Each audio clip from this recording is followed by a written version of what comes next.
కేంద్రం కొత్తగా తీసుకువచ్చిన వక్ఫ్ చట్ట రాజ్యాంగ చెల్లుబాటును సవాల్ చేస్తూ దాఖలైన పిటిషన్లపైన సుప్రీంకోర్టు విచారణ జరిపింది.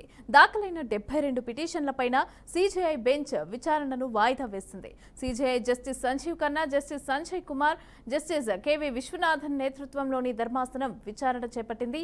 కేసును ఈ నెల 15కు వాయిదా వేసింది. కాగా సీజేఐ జస్టిస్ సంజీవ్ ఖన్నా ఈ నెల 13న రిటైర్డ్ కానుండటంతో కేసును కొత్త సీజేఐ బెంచ్కు బదిలీ చేశారు.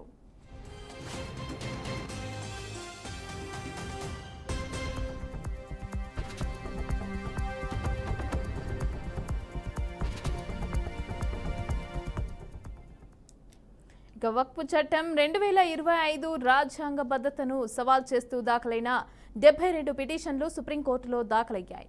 ఇప్పటికే పలుసార్లు విచారించిన సర్వోన్నత న్యాయస్థానం కేంద్రం విజ్ఞప్తి మేరకు నేటి వరకు గడువు ఇచ్చింది.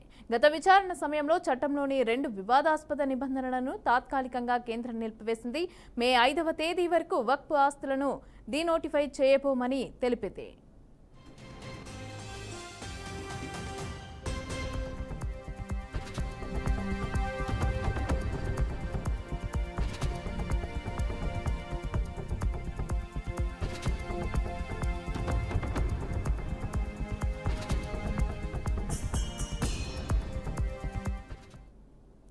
గత వాదనల్లో వక్ఫ్ కౌన్సిల్ బోర్డుల్లో ముస్లిమేతరులను నియమించొద్దని కూడా సుప్రీంకోర్టు కేంద్రాన్ని ఆదేశించింది. గత విచారణ సందర్భంగా కేంద్రం తరపున సొలిసిటర్ జనరల్ తుషార్ మెహతా వాదనను వినిపించారు.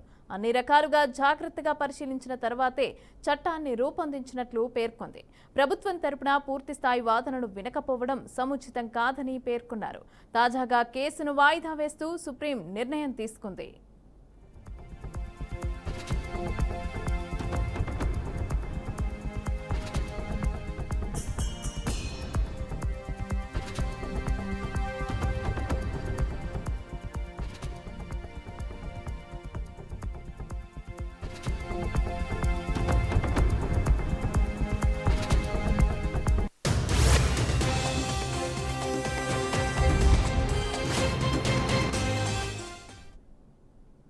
బ్రేకింగ్ న్యూస్ చూస్తున్నాం. ఇక తెలంగాణ ఛత్తీస్గఢ్ సరిహద్దుల్లోని కర్రెగుట్టెల్లో భద్రతా బలగాల కూంబింగ్ కొనసాగుతోంది. ఇక్కడ ఎత్తైన గుట్టలపైన ఏర్పాటు చేసిన ఫార్వర్డ్ ఆపరేటింగ్ బేస్ ద్వారా కేంద్ర పారామిలిటరీ బృందాలు 14వ రోజు కూంబింగ్ చేస్తున్నారు. అయితే జవాన్ల కూంబింగ్ లో మావోయిస్టులు అమర్చిన మందుపాతర పేలి జవాన్లకు గాయాలయ్యాయి. 3 జవాన్లను ఆసుపత్రికి తరలించారు.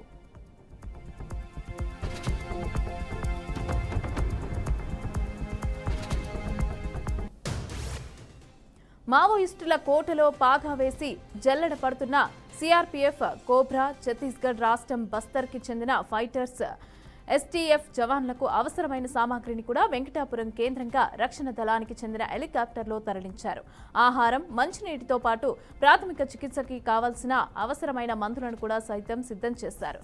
ఇక కర్రెకుట్టెలకు అనుబంధంగా విస్తరించి ఉన్న మూకునూరు, మోరమూరు, పామునూరు, అదేవిధంగా తడపల గుట్టలపైన హెలికాప్టర్లతో సెర్చ్ చేస్తున్నారు.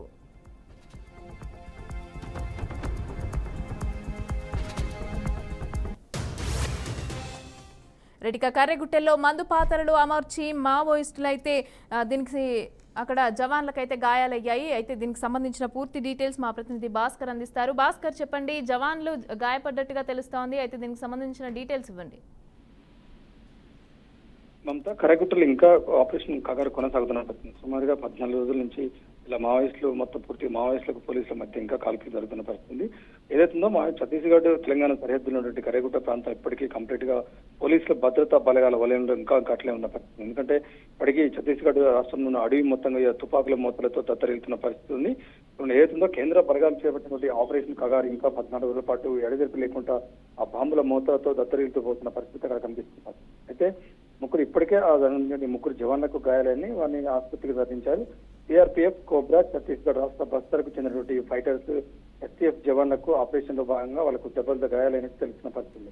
దానిలో భాగంగా టెంపరేచర్ ఎక్కువ ఉన్నతో సుమారుగా 45 డిగ్రీస్ 47 డిగ్రీస్ వరకు కూడా ఉష్ణోగ్రత ఎక్కువ ఉండడంతో కొంతమంది పోలీస్ బలగాలు కూడా దానికి ఎండకు ఇబ్బంది పడుతుంది. కొంతమంది వాళ్ళు కూడా హాస్పిటల్ పాలైన పరిస్థితి. అయితే ఇప్పటికే ఏదైతుందో ఎండ ఉష్ణోగ్రత ఎక్కువతో పాటు కొంతమంది పోలీసు బలగాలు కూడా పెద్ద మొత్తం ఆఫీసర్ క్యాడర్ 1 ఆఫీసర్ కూడా కొంతమంది వడదెబ్బ తగలడంతో ఇంకా హాస్పిటల్లో ట్రీట్మెంట్ అవుతున్న పరిస్థితి ఉంది. దానిలో భాగంగా తెలంగాణ ఛత్తీస్గఢ్ సరిహద్దులోని కరగుట్టలో భద్రతా బలగాలు ఇంకా కుమ్మింగ్ కొనసాగుతుంది. ఇక్కడ నుంచి ఎత్తైన గుట్టలపై ఏర్పాటు చేసినటువంటి పారారోడ్డు ఆపరేటివ్ జేఎస్టీ ద్వారా కేంద్ర పారామిలిటరీ బలగాలు అయితే ఇక్కడనే 14 రోజుల పాటు బృందాలకు పెద్ద మొత్తంలో సుమారుగా మొత్తం 12,000 పైన బలగాలు మొత్తం కర్రగుట్ట చుట్టూ మోహరించిన పరిస్థితి ఉంది. ఇప్పటికే మావోయిస్టు అమర్చినటువంటి మందుపాత్ర పేలి చాలా మందికి జవాన్లకు గాయాలైనట్టు ఇప్పటికే సమాచారం తెలుస్తుంది. వారి దగ్గర పట్ల ఉన్న హాస్పిటల్ ఏదైతే ఏటూరు నాగరం కావచ్చు, నూగూరు వెంకటపూర్, ముల్లి హాస్పిటల్ కూడా కొంతమంది తరలించిన పరిస్థితి ఉంది. అయితే ఇప్పటికే మావోయిస్టుల కోటలో బాగా వేసినటువంటి చెల్లెలు పడుతున్న మావోయిస్టులకు సంబంధించిన పూర్తి సమాచారం కోసం ఛత్తీస్గఢ్ పోలీసు బలగాలు కావచ్చు, సెంట్రల్ ఫోర్స్ బలగాలు కావచ్చు పూర్తిగా దానిపైన ఫోకస్ చేసిన పరిస్థితి ఉంది. బస్తర్కు చెందినటువంటి ఫైటర్స్, ఎస్టీఎఫ్ జవాన్లకు అవసరమైన సామాగ్రి ఏదైతుందో వాళ్ళకి ఫుడ్ కావచ్చు, వాటర్ ఫెసిలిటీస్ కావచ్చు, ములు వెంకటపూర్, నూగూరు వెంకటపూర్, ఏటూరు నాగరం కేంద్రాల్లో హెలికాప్టర్లు, డ్రోన్ కెమెరాల ద్వారా వారికి కావాల్సినటువంటి మొత్తం ఆహారం సంబంధించి పూర్తిగా అక్కడి నుంచి సప్లై అవుతున్న పరిస్థితి ఉంది. దాంతోపాటు ప్రాథమిక చికిత్సకు అవసరమైనటువంటి మందులను కూడా సైతం అక్కడి నుంచే అరెగుట్ట ప్రాంతాలకు ఇక్కడ నుంచి హెలికాప్టర్ ద్వారా అందిస్తున్న పరిస్థితి ఉంది. దీని నేపథ్యంలో మొత్తం చూసుకుంటే ఇప్పుడు మూకునూరు కావచ్చు, మారుమూరు కావచ్చు, పామూరు, తలపల గుట్టలపై హెలికాప్టర్లు చక్కర్లు కొడుతున్న పరిస్థితి మనతో చూస్తున్నాం. ఎందుకంటే 14 రోజుల పాటు సుమారుగా ఎడతెరిపి లేకుండా పోలీసులకు మావోయిస్టులకు మధ్య కాల్పులు జరుగుతున్న పరిస్థితి. ఇప్పటికే డెమోక్రసీ అయినటువంటి మావోయిస్టులు అయితే చర్చలకు వీలవని చెప్పేసి ఇప్పటికే ప్రభుత్వానికి లేఖ పెట్టిన పరిస్థితి. దానిలో భాగంగా తెలంగాణ సీఎం రేవంత్ రెడ్డికి ఇప్పటికే రికమెండేషన్ ఇచ్చారు. ఏదైనా కాల్పులు జరగొద్దు, మావోయిస్టులు మాకు చర్చలు జరపండి, కేంద్ర ప్రభుత్వంతో మాట్లాడి మాకు కొన్ని డిమాండ్స్ ఉన్నాయి, డిమాండ్స్ నెరవేర్చండి, చర్చల కోసం అని చెప్పి స్వయంగా మావోయిస్టులే సీఎం రేవంత్ రెడ్డికి లేఖ వేయడం చూసిన పరిస్థితి. ఇప్పటికే సీఎం రేవంత్ రెడ్డి భాస్కర్ దాదాపు ఇంకా ఎన్ని రోజులు ఈ ఆపరేషన్ కొనసాగే అవకాశం ఉందంటారు? అంటే గాయపడిన జవాన్లకు సంబంధించి ఏ విధంగా ఉంది వారి ఆరోగ్య పరిస్థితి? ఇంకా కర్రగుట్టల్లో ఇంకా ఎంతమంది దాదాపు మావోయిస్టుల వరకు ఉన్న అవకాశాలు ఉన్నాయి? మొత్తంగా చూసుకుంటే కర్రగుట్ట సుదీర ప్రాంతంలో ఉన్నటువంటి మావోయిస్టులు ఇంకా సుమారుగా 200 పైన మావోయిస్టుల మంది అక్కడ సంచరిస్తున్నట్టు వాళ్ళకి సమాచారం తెలుస్తుంది పోలీసులు. ఎందుకంటే వీళ్ళు టెక్నాలజీ ఆధారంగా ఏదైతుందో డ్రోన్ కెమెరా కావచ్చు, శాటిలైట్ ద్వారా కావచ్చు, హెలికాప్టర్ల ద్వారా కావచ్చు, ప్రధానంగా చూసుకుంటే సుదూరంగా కొన్ని బంకర్లు కూడా ఏర్పాటు చేసుకుని వేలాది మంది మావోయిస్టులు దాంట్లో దాచుకునే అవకాశం ఉంది. దాని నుంచి బయటికి వెళ్ళి పారిపోయే అవకాశం ఉందని చెప్పి పోలీసులకు సమాచారం ఉన్నట్టు ఇప్పటికే పోలీసు బలగాలు దాన్ని గుర్తించాయి. దానిలో భాగంగా ఇంకా 14 రోజుల పాటు ఇంకా కుమ్మింగ్ కొనసాగుతున్న పరిస్థితి ఉంది. ఆపరేషన్ కగార్ ఆపరేషన్ తో పాటు పూర్తిగా కేంద్ర బలగాలు కావచ్చు, ఇప్పుడు ఛత్తీస్గఢ్ రాష్ట్ర బలగాలు కావచ్చు, పూర్తిగా కరైగుట్టల పైన ఫోకస్ చేసిన సుమారుగా 12,000 మంది సెంట్రల్ ఫోర్స్ బలగాలు కూడా దానిపైన ఫోకస్ చేసి ఇంకా కాల్పులు జరుపుతున్న పరిస్థితి ఉంది. దానిలో భాగంగానే ఇప్పుడు ఎండకు కొంచెం టెంపరేచర్ ఎక్కువ ఉండడంతో చాలా మంది పోలీసు బలగాలకు వడదెబ్బ తాగడం జరిగింది. వారిని కొంతమంది వరంగల్ ఎంజిఎం హాస్పిటల్ కూడా తరలించారు. వారికి ప్రస్తుతం చికిత్స అందుతున్న పరిస్థితి ఉంది. అటు ఏటూరు నాగమ్మ కావచ్చు, నూగూరు వెంకటపూర్, చెర్ల కూడా కొన్ని ప్రాంతాల్లో కొన్ని ప్రాథమిక పిహెచ్ కేంద్రాలకు పోలీసు బలగాలను తరలించారు. ఎండకు కొంత ఇబ్బంది కావడంతో ఆరోగ్య పరిస్థితి క్షీణించడంతో అక్కడ కూడా కొంతమందికి ట్రీట్మెంట్ అవుతున్నట్టు సమాచారం ఇచ్చింది. ప్రధానంగా చూసుకుంటే కర్రగుట్టను ఫోకస్ చేసుకుంటే సెంట్రల్ గవర్నమెంట్ మావోయిస్టుల ఏరువేత లక్ష్యంగా కేంద్ర ప్రభుత్వం ముందుకెళ్తుంది. దానిలో భాగంగా ఇవాళ ఆపరేషన్ కగార్ ఇంకా కంటిన్యూ అయితే పరిస్థితి ఉంది. Mamata. Right, thank you Bhaskar, thanks for the updates.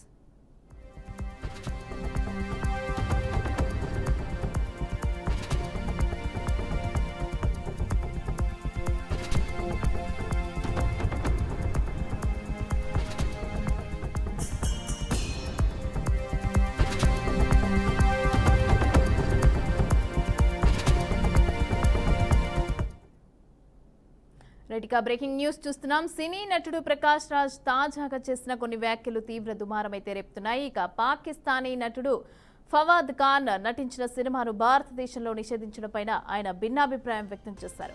Pahalgam ఉగ్రదాడి దేశవ్యాప్తంగా తీవ్ర దిగ్భ్రాంతిని కలిగించింది. ఈ దాడిని తీవ్రంగా పరిగణించిన కేంద్ర ప్రభుత్వం ప్రతిస్పందనగా పాకిస్తాన్పై పలు ఆంక్షలనైతే విధించింది. ఇక ఇందులో భాగంగానే పాకిస్తానీ నటులు నటించిన సినిమాలను కూడా భారత్లో విడుదల చేయకుండా నిలిపివేయాలని నిర్ణయించింది. పాకిస్తాన్ ఫవాద్ ఖాన్ హీరోగా నటించిన అబీర్ గులాల్ అనే సినిమా విడుదలపైన కూడా నిషేధం అయితే కొనసాగుతోంది. దీనిపైన తాజాగా ఒక ఇంటర్వ్యూలో ప్రకాష్ రాజ్ స్పందించారు. ఫవాద్ ఖాన్ సినిమాను ఇండియాలో నిషేధించడం సరైనదిగా అనిపించటం లేదని అన్నారు. ముందు సినిమాను విడుదల చేస్తే ప్రేక్షకులు పాకిస్తానీ నటుల సినిమాలను ఆదరిస్తారో లేదో స్పష్టమవుతుంది. ఫలితాన్ని వారికే వదిలేయటం మంచిదని ప్రకాష్ రాజ్ అభిప్రాయపడ్డారు.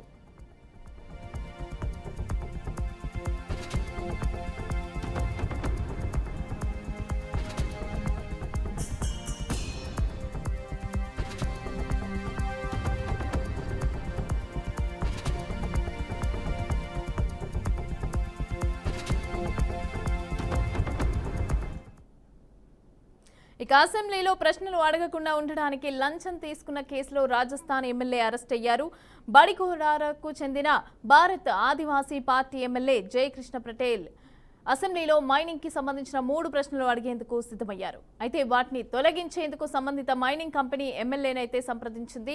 ఇక దీనికి గాను జయకృష్ణ 10 కోట్లు డిమాండ్ చేశారు. అయితే అది 2.5 కోట్లకు ఒప్పందం కుదిరితే తొలుత సంబంధిత కంపెనీ అతనికి 1 లక్ష అందించింది. ఇక రెండో విడతలో భాగంగా 20 లక్షలు ఇవ్వాల్సి ఉండగా బాధితులు ఏసీబీని ఆశ్రయించారు. దీంతో అధికారులు ఎమ్మెల్యేకు ఉచ్చు బిగించారు.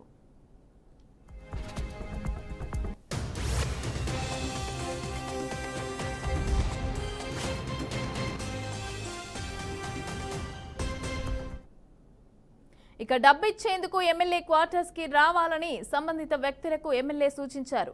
వారు ఆయన క్వార్టర్స్ లో 20 లక్షలు అందించగా డబ్బులు లెక్కించిన ఆయన తన సహాయకుడితో పంపించారు. ఇక ఇంతలో రంగంలోకి దిగిన ఏసీబీ అధికారులు ఎమ్మెల్యేను అరెస్టు చేశారు. అయితే అప్పటికే ఆ వ్యక్తి బ్యాగ్తో అక్కడి నుంచి పరారయ్యాడు. అతని కోసం పోలీసులు అయితే గాలింపు చర్యలు చేపట్టారు.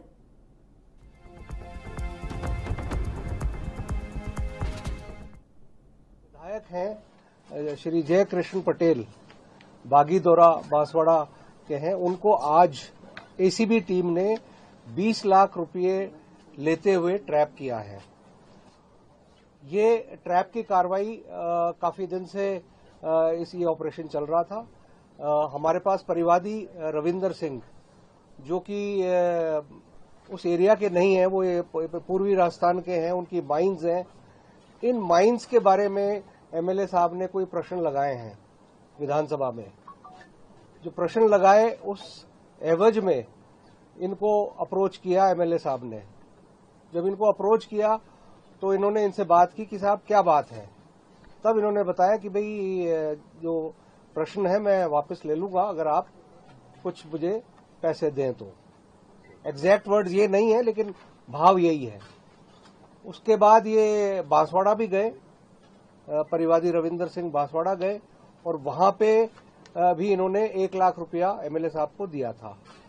वो सारा रिकॉर्डेड है, ऑडियो और वीडियो एसीबी की टीम से, एसीबी के डिवाइसेस में सब कुछ रिकॉर्डेड है। और फिर आज अंततः ये आने को यहाँ तैयार नहीं थे एमएलए साहब, लेकिन काफी मुझे लगता है कि एक तरह से डेस्परेशन था और आज ये यहाँ आए एमएलए क्वार्टर्स पे और एमएलए क्वार्टर परिसर में आज ये కొమరం భీం జిల్లా సిర్పూర్ కాగజ్ నగర్ లో కేంద్ర మంత్రి నితిన్ గడ్కరీ పర్యటించారు. పలు అభివృద్ధి కార్యక్రమాలకు శ్రీకారం చుట్టారు. ఈ సందర్భంగా పండిట్ దీన్ దయాళ్ గారి సామాజిక చింతన ఆదర్శమని అన్నారు. ఇక జిల్లాకి రావడం చాలా ఆనందంగా ఉందన్నారు. ఎక్కడైతే చీకటి ఉందో అక్కడ దీపం వెలిగించాలని పేర్కొన్నారు. గడ్చిరోలి జిల్లాలో ఒకప్పటి పరిస్థితి వేరు, కానీ ఇప్పుడు పరిస్థితులు మారుతున్నాయని అన్నారు. उपाध्याय जी का सामाजिक आर्थिक चिंतन जो अंत्योदय के रूप में प्रसिद्ध है, वही हमारे राजनीतिक जीवन का उद्दिष्ट है। बहुत खुशी हुई कि आज इस जिले में आते हुए मैं आप सब के साथ आपकी समस्या को समझने की एक अवसर मुझे मिला है। मेरे विद्यार्थी जीवन में मैं विदर्भ में विद्यार्थी परिषद का कार्य करता था। गढ़चिरौली डिस्ट्रिक्ट के आदिवासी क्षेत्र में मैं आज भी 1200 एकल विद्यालय चलाता हूं। हमारे 1600 शिक्षक हैं और करीब 18,000 विद्यार्थी हमारे स्कूल में पढ़ते हैं। सरकार से 1 रुपए का अनुदान नहीं लेते हैं। भावना यही रहती है कि जहां अंधेरा है वहां प्रकाश होना चाहिए। चलो जलाए दीप वहां जहां अभी भी अंधेरा है। అనకాపల్లిలో వైఎస్ఆర్ కాంగ్రెస్ పార్టీ విస్తృత స్థాయి సమావేశం నిర్వహించారు. గుడివాడ అమర్నాథ్ పార్టీ అధ్యక్షులుగా బాధ్యతలు చేపట్టారు. జగన్ నాయకులను నమ్ముకొని పార్టీ పెట్టలేదని, కార్యకర్తలను నమ్ముకొని రాష్ట్రంలో పార్టీ స్థాపించడం జరిగిందన్నారు. రానున్న రోజుల్లో కూడా పార్టీని ముందుకు తీసుకెళ్లేందుకు తన శాయశక్తులా కృషి చేస్తానని హామీ ఇచ్చారు. వైసీపీ అధికారంలోకి వచ్చిన తర్వాత కార్యకర్తలకు కీలకమైన స్థానం కల్పిస్తామన్నారు. ఈ కార్యక్రమంలో బొత్స సత్యనారాయణ, ఎమ్మెల్యే వరదు కళ్యాణి, పలువురు ముఖ్యులు పాల్గొన్నారు. హైటెక్ సిటీ నేనే కట్టానంటాడు. హైటెక్ సిటీ నువ్వే కట్టి, అమరావతి నువ్వే కట్టి, మరి ఆ సింహాచలంలో 20 అడుగులు గోడని కట్టలేదు. 7 చనిపోయారు. కుటుంబంలో 4 మరణించారు. పెళ్ళైనటువంటి వధువరులు 2 యువకుడు 27 ఏళ్ళ యువతి భార్య భర్తలు. అందులో మన పార్టీలో ఉన్నటువంటి నాయకులకి భరోసానిచ్చేటువంటి కార్యక్రమాలు చేద్దాం. తప్పకుండా రానటువంటి కాలంలో భవిష్యత్తు మనదే అనేటువంటి ఒక సంకేతాన్ని జిల్లాలో ఉన్నటువంటి ప్రజలకు ఇవ్వాల్సినటువంటి బాధ్యత ఇక్కడ ఉన్నటువంటి పార్టీ సీనియర్ నాయకత్వం అందరి మీద ఉందనేటువంటి విషయాన్ని తెలియజేస్తా ఉన్నా. మొన్న చూసాం, మన సింహాచలంలో ఇన్సిడెంట్ జరిగింది. దినోత్సవం మన ఉత్తరాంధ్ర ప్రాంత ఎలువెలిపోయినటువంటి శ్రీ వరాలక్ష్మీ నరసింహస్వామి దినోత్సవం అంటే తిరుపతిలో వైకుంఠ ఏకాదశి ఎంత పవిత్రంగా జరుగుతుందో మన ఉత్తరాంధ్ర ప్రాంతంలో ఆ లక్ష్మీ నరసింహస్వామి వారి చంద్రోత్సవం అంతా ఘనంగా జరుగుతుంది. ఒక గోడ కడితే గోడ క్యూ లైన్ లో ఉన్నటువంటి భక్తుల మీద పడి 7 చనిపోయారు. ఎవరు బాధ్యత తీసుకుంటారు? ప్రభుత్వానికి బాధ్యత కదా. తిరుమల పద్మావతి శ్రీనివాసుల పరిణయోత్సవాన్ని వైభవంగా నిర్వహించేందుకు టీటీడీ ఏర్పాట్లు పూర్తి చేసింది. 3 రోజుల పాటు జరిగే ఈ వేడుకను వైభవోపేతంగా నిర్వహించేందుకు ఇప్పటికే నారాయణగిరి ఉద్యానవనంలో కళ్యాణ వేదికను సర్వాంగ సుందరంగా నిర్మించారు. ఈ నెల 6వ తేదీ నుంచి 3 రోజుల పాటు జరిగే శ్రీనివాసుడి వివాహ మహోత్సవం జరగనుందని అధికారులైతే తెలిపారు. ఇక ఈ వేడుకలో తొలి రోజుగా గజవాహనం పైన, రెండో రోజు అశ్వవాహనం పైన, చివరి రోజు గరుడ వాహనం పైన వేంచేసి చేస్తారు. ఇక మరోపక్క ఉభయనాంచారులు ప్రత్యేక పల్లకీలలో పరిణయోత్సవ మండపానికి తీసుకువస్తారు. ఆ తర్వాత కళ్యాణ మహోత్సవం కన్నుల పండగగా నిర్వహిస్తారు. ఈ పరిణయోత్సవ మహోత్సవంలో టీటీడీ ఆకాశరాజు తరపున స్వామి అమ్మవార్లకు పట్టు వస్త్రాలను సమర్పిస్తుంది. ఆనాటి నారాయణ వనానికి ప్రతీకగా తిరుమల నారాయణగిరి ఉద్యానవనంలో శ్రీ పద్మావతి పరిణయ వేడుకలు జరగడం విశేషంగా ఉంది. ఇక ఈ వివాహ తంతు ప్రక్రియను వీక్షించేందుకు వేలాదిగా హాజరయ్యే భక్తులకు అన్ని ఏర్పాట్లు చేశామని తెలిపారు.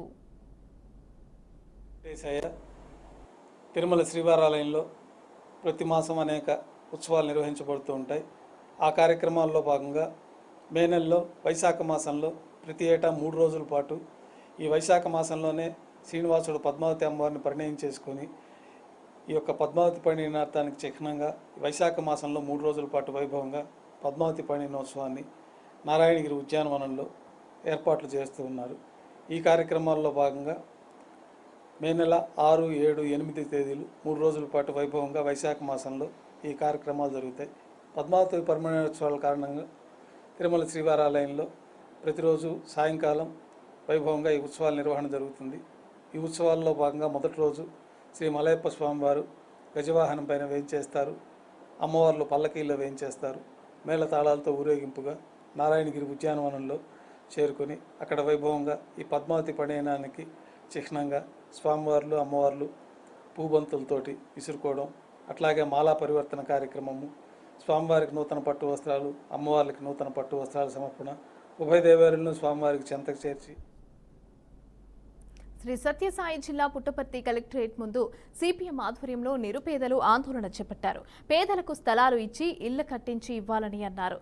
జగనన్న కాలనీలో మౌలిక వసతులు లేక పనులు అసంపూర్తిగా కూడా నిలిచిపోయాయని సిపిఎం కార్యదర్శి రాంభూపాల్ తెలిపారు. ప్రభుత్వ స్థలాల్లో పేదల గుడిసెలు వేసుకుంటే అధికారులు వాటిని ఖాళీ చేయించారని ఆగ్రహం వ్యక్తం చేశారు. కొన్ని ప్రాంతాలలో భూ కబ్జాదారులు ఆక్రమించుకొని ఫ్లాట్ల వ్యాపారాలు చేసుకుంటున్నా ఎవరూ పట్టించుకోవడం లేదన్నారు. ఆ స్థలాలను కబ్జాదారులకు కట్టబెట్టేందుకే అధికారులు కూడా ఆసక్తి చూపుతున్నట్లుగా మండిపడ్డారు. ఇక జిల్లా వ్యాప్తంగా కూడా ఇళ్ల స్థలాలు లేని పేదలకు తక్షణమే ఇళ్ల స్థలాలు కూడా ఇచ్చి ఇల్లు కట్టించి ఇవ్వాలని డిమాండ్ చేశారు.